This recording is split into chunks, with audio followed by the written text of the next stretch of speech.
Okay, so on to question 7. 7 is on the data link layer stuff like the bandwidth of a network and transmitting frames. So let's get started. So the effective data rate observed by mid and 5. So in this case, we're looking at this midshipman, 05 here. They're connected to a switch.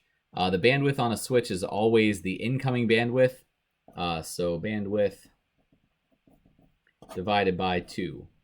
So in this case, we have 100 megabits per second as our bandwidth coming in, and we have divided by 2, so it's going to be 50 megabits per second.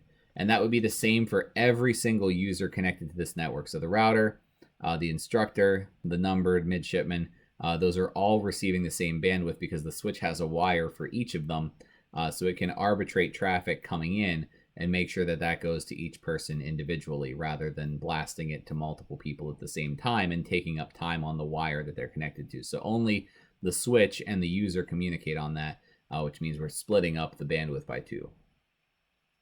If computers 5 and instructor were to switch places in the network, changes to their Ethernet addresses would be required to reconnect. So Ethernet address is the same as MAC, is the same as physical. We have to remember that those do not change. So we would not have to change their Ethernet addresses in order for them to reconnect to the network. They might change their IP addresses, but they will never change their Ethernet addresses. Okay, if a 7,531 byte packet were to be transmitted, how many Ethernet frames would be required to show work?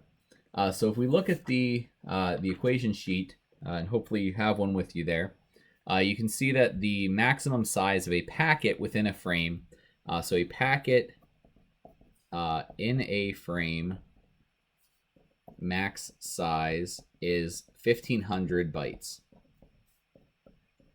It's important to differentiate that between the 1518 bytes that is the maximum size for a frame, because the frame maximum size adds in the 18 extra bytes to that packet in terms of the frame's header information. So the maximum size of a packet is 1500. That means we're dividing 7531 by 1500, and we're going to use the ceiling of that result. So we're going to round up because we can't fit more than 1500 times whatever into, we can't fit more than 1500 bytes into a frame. So if we even need one more byte above whatever number of frames, we need to round up. So we should get 5 point something if we divide 7531 by 1500, which means we need 6 frames. So again, make sure you use that 1500 number for the size of a packet in a frame, and make sure that you round up because we can't fit 7531 bytes into 7500 bytes. So we need to use a 6th packet, even if it's not using that much. If necessary, how many bytes of padding are required for the last frame to transmit the packet from part C? So we're looking at the last packet being transmitted here. So we have 5 frames are going to have 1500 bytes. And that's going to total up to 7500 bytes.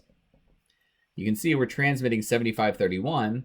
So 7531 minus 7500 is the number of bytes in our last packet.